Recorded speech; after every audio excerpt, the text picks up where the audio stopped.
et messieurs, bonjour et merci de nous rejoindre dans le Point de l'expert, l'émission qui vous donne la parole, l'émission qui informe et qui éduque. Je suis Cédéla Baberé et à ma suite nous avons Abiba Saradodo. Abiba, comment tu vas? Je vais super bien et toi? Ça va, Dieu fait grâce. Merci. Et nous avons aussi sur ce plateau un expert et pas des moindres, Monsieur Diarasouba. Il est écrivain et expert en la gestion de conflits. Monsieur Diarasouba, comment est-ce que vous allez? Ça va très bien, Miss Célia. Et chez vous? Dieu fait grâce, je vais bien aussi. Yes. Alors, tous ensemble, nous allons parler de cohésion sociale.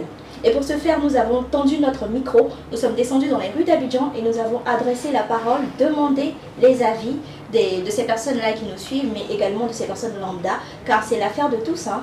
Et on va suivre ça à travers ce micro-trottoir et nous on revient juste après. Moi, mon nom c'est Josué. Pour la cohésion sociale, selon moi, c'est de vivre en harmonie, en paix. Vivre en harmonie, c'est important parce que c'est le bien-être de tous.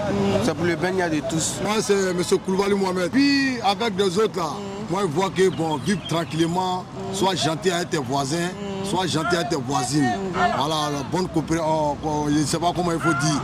Voilà, collaboration, quoi. Voilà, en tout cas, on appelle ça Signon. Voilà. Bon, c'est important, hein. C'est important parce que l'homme, tu ne peux rien faire toi-même. Ouais. Aujourd'hui, on marche, on fait tout. Mais dès que tu es petit firong net là, tu ne peux rien créer tant que l'homme n'est pas venu t'aider. Moi, c'est Marion. Ah ouais. C'est vivre comme en famille. Je m'appelle Bleu Denis. La cohésion sociale, d'abord, c'est l'union, être ensemble, se côtoyer. Voilà. En fait, tout ce qui est bon en famille, voilà, socialement, tout ce qui est bon. C'est très important. Parce que même quand tu es dans une cour commune et qu'il n'y a pas la cohésion, supposons que toi tu vas au travail. Dans la cour commune là, s'il y a un souci, qu'il n'y a pas de cohésion, mais écoutez, s'il y a un souci, ta famille a un souci, mais ton enfant, mais ta femme, mais il faut que tu ne vas pas venir à ton insu. Déjà, on peut même t'appeler quand même, ah bon, il y a un souci, une situation, mais à cause de la cohésion là, on envoie ta femme et ton enfant à l'hôpital. Et toi, tu viens les trouver. À cause de la cohésion, là, c'est l'union, c'est bon. Voilà, donc c'est bon. Et là, mon ami, à toute cohésion. C'est la cohésion. Moi, c'est chez la Vabé. La cohésion sociale, c'est le fait de vivre ensemble, en harmonie, sans les disputes, le fait de cohabiter ensemble. Moi, c'est Koulé Asita. La cohésion sociale, pour moi, je me dis c'est la parfaite harmonie qui règne entre les gens dans une société bien déterminée. Le nom Madou Jean-Philippe. La cohésion sociale, c'est de vivre ensemble et partager l'amour entre soi. Je m'appelle Sanogo Magnolé Samira. La cohésion sociale est très importante parce qu'elle nous permet de vivre ensemble dans la paix, surtout la paix. Je suis M. Taïro Gilles. La cohésion sociale, c'est le fait de vivre ensemble en parfaite communion, en parfaite harmonie. La cohésion sociale, d'abord, qui parle de social, parle de vivre ensemble. Des personnes, peu importe l'origine de ces différentes personnes-là, ils cohabitent ensemble dans la paix. Et donc, c'est un peu ça la cohésion sociale. Est-ce que vous êtes d'accord avec tout ce qui a été dit? Effectivement, et je suis pleinement d'accord avec ce qui a été dit parce que tout ce qu'il vient de dire, ça s'inscrit dans le cadre de la paix et de la recherche de la cohésion aussi. Parce qu'en un premier temps, il faut dire que la cohésion même déjà, c'est la force des liens. Il faut insister, les liens qui unissent les membres d'une même société. D'accord. Donc, nous sommes liés par ce qu'on appelle les liens d'abord. Les liens d'une même société. Les liens des membres d'une même société, disons. Les membres d'une même société. Et dans ces liens, il y a des sentiments d'appartenance.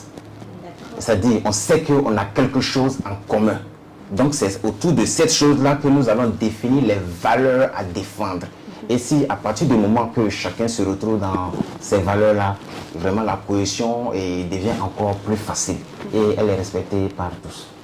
D'accord, M. Diarasouba. Alors, est-ce à dire que pour une bonne cohésion sociale, il faille que nous ayons des valeurs communes? Effectivement, nous devons avoir des valeurs communes et puis nous devons respecter les appartenances des autres aussi. C'est-à-dire, j'accepte pour vous, vous acceptez pour moi et ensemble, vos valeurs deviennent nos valeurs. On s'attend, on s'accepte. On s'adapte, on s'accepte. Ok. Et Abiba, est-ce que tu as une question à poser à notre expert? Alors, M. Diarasouba, Moi, j'aimerais savoir quels sont les facteurs de la cohésion sociale. Les facteurs de la cohésion sociale, il faut dire qu'il faut pouvoir s'accepter d'abord.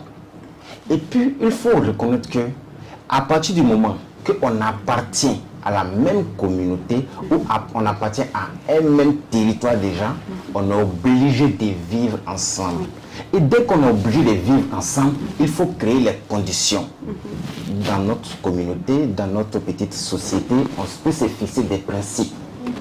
Et des principes qui vont avec tout le monde et peut-être même qui sont connus de par tous déjà.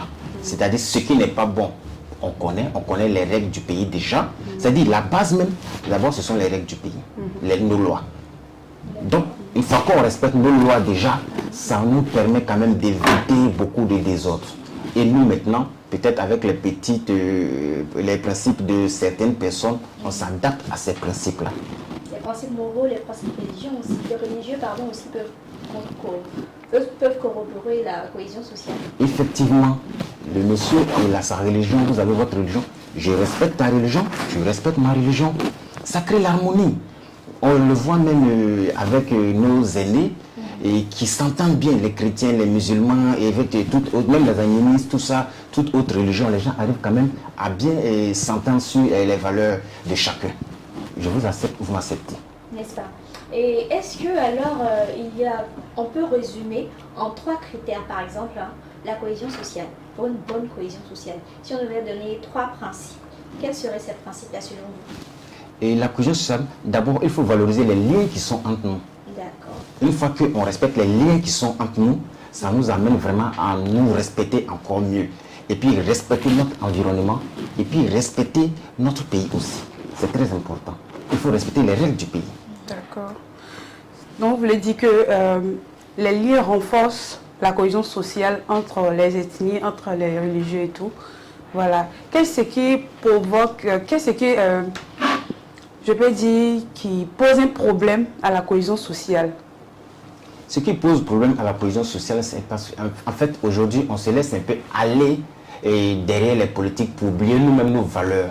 Nous avons des valeurs. Chacun a des valeurs chez lui. Et une fois qu'on expose ces valeurs-là, chacun sait que vraiment, elle doit se respecter. Mais quand on ne respecte pas ses propres valeurs, on ne respecte pas les valeurs des autres, on ne respecte pas les règles du pays, on ne respecte pas les choses de la Constitution ou on ne respecte pas les lois, c'est ce qui envoie le problème. Un petit exemple. Tout le monde sait que voler, c'est pas bon. Dans la communauté, à partir du moment qu'il y a des vols déjà, mais ça détériore les liens entre les membres de la société. Effectivement.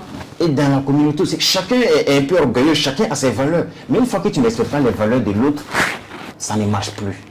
Ça crée des clivages entre les choses, les communautés, ça crée des clivages entre les membres des différentes familles. Je respecte vous, je respecte vos enfants, vous respectez mes enfants, on respecte notre société. Et il faut arriver à miser vraiment sur l'éducation aussi. D'accord, l'éducation, oui, effectivement, c'est très important l'éducation, parce que c'est de là que tout part.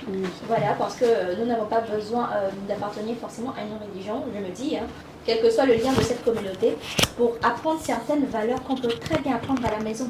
J'ai bien aimé que vous dites, par exemple, M. Dirasoba, que nous savons tous que voler n'est pas bien. Il y a plein de principes de société que nous connaissons. Nous n'avons pas besoin qu'on nous le dise ou qu'on nous l'apprenne. On le sait déjà, n'est-ce pas? Effectivement. Voilà. Alors, M. Dirasoba, pendant notre tournée, j'ai croisé une dame et je lui ai posé la question sur la cohésion sociale. Elle m'a juste dit qu'elle préfère sa paix. Quel conseil pouvez-vous donner à cette dame? Elle préfère être seule dans son coin, préfère sa paix intérieure. Elle ne peut pas avoir la paix si les autres ne sont pas en paix. On cherche la paix. Ça, c'est vraiment fort. Très bien dit. Ce que tu souhaites pour toi-même, il faut souhaiter pour les autres. On se défend dans la communauté, on s'aide. Il y a une femme qui disait, tu peux ne pas être, tu peux avoir des difficultés, et puis la communauté va te venir en aide. Ça peut t'aider à te repositionner, et après toi aussi tu peux aider les autres membres de la société. Mais si toi tu ne penses qu'à toi seul, et quand tu seras en difficulté, comment les gens vont te regarder, comment ils vont t'aider, comment ils pourront te soutenir? Donc il est mieux qu'on se respecte, et puis on s'entraide. Il y a les travaux communautaires. Et regardez, on est peut-être dans un quartier où il y a la voie qui est dégradée et puis on demande à chacun de sortir pour venir travailler. Les autres sortent pour venir réparer la voie et toi tu ne sors pas. Du coup, ça dit toi-même déjà tu seras gêné. Et comment les autres vont te voir? Il faut qu'on arrive à s'écouter. Écouter les autres, c'est-à-dire quand on décide quelque chose, il faut quand même qu'on arrive à bien s'entendre et puis appliquer ensemble. Tout à fait. Tout à fait, M. Djarassoua. Et là, nous sommes déjà sur la fin de ce premier épisode du Point de l'expert. Alors, on aimerait vous arracher quelques derniers mots. Qu'est-ce qu'on pourrait retenir de tout ce qui a été dit? D'accord. Tout ce qui a été dit, je reviens encore sur le lien qui est entre nous. Il faut dire que tout est basé sur la paix. Il y a la paix et puis il y a la paix des cœurs. Pour avoir la paix des cœurs, il faut une certaine tranquillité et on ne peut pas l'obtenir seul. Il faut, parce qu'on est dans une société où certaines choses font que les gens sont beaucoup stressés. Mais quand tu vois que ton environnement, déjà, ceux qui sont autour de toi, ils t'assistent et que toi aussi tu les assistes, c'est-à-dire tu as besoin de quelque chose, tu vois qu'il y a quelqu'un qui quand même peut te... Voilà, qui peut te galvaniser, qui peut te dire qu'est-ce qui ne va pas, comment on peut t'aider. Et quand tu sors, tu vas au travail, tu te rends compte que derrière moi, ceux qui sont dans mon quartier, c'est vrai que même si on n'est pas des mêmes ethnies, mais s'il y a un problème, ils pourront m'aider. Sans même si je ne suis pas là. Si un de mes enfants a un problème, ceux qui sont là déjà, ils pourront aider mes enfants. Et toi aussi, tu sais que tu peux aider les autres aussi. Tu vas voir que tu as la paix du cœur, tu es tranquille. Une fois que tu as un souci, tu sais que non, ta communauté sera disponible pour t'aider, ça te rassure. On a besoin d'être assuré. Et c'est tout ce qui donne un peu la paix du cœur. Effectivement, on a besoin d'être rassuré, c'est tout ce qui contribue à la paix du cœur pour paraphraser notre expert du jour. Et nous, on a déjà fini ce premier point de l'expert. On espère que vous avez appris avec nous, sinon que vous avez été autant informés que nous. On a pris plein de plaisir à être en votre compagnie, on espère que vous aussi. On va se donner rendez-vous très bientôt pour un autre point de l'expert. A plus tard. Merci.